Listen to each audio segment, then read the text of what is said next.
pa sledeći je 4, 5. Znači prvo idu popunjavanje orbitala, znači u svaku kućicu jedan elektron spin naviše, drugi, treći, pa onda spin naviše, znači ne popunjavate 2, 2, 1, znači 2 pa 2. Ako treba 3, pravilan raspored je 1, 2, 3, a ne da budu 2 ovde, a ovde 1.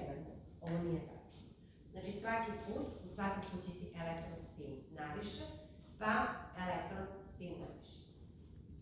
Ono što je pitanje od svih ovih kvantnih brojeva, to je, na primjer, pitanje kojoj atomskoj orbitali pripada vrednost glavnog broja, samo ćemo ovde da zapišemo da vidite,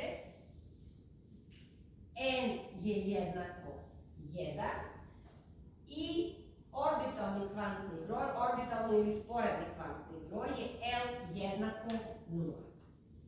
Vaš zadatak je, ako vam daju dva kvantna broja, da kažete koja je to orbitala. Kako rešavate pitanje?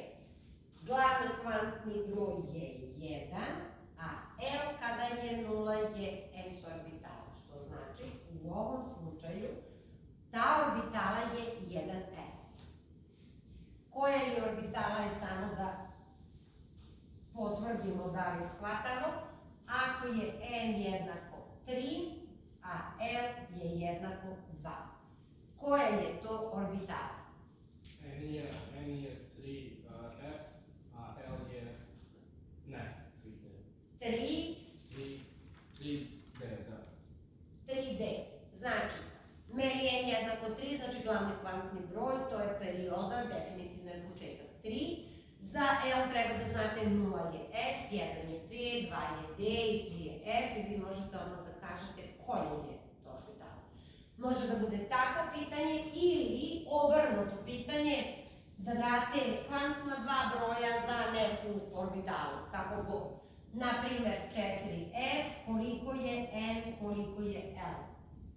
Delta 4F, koliko je N, koliko je L. 4F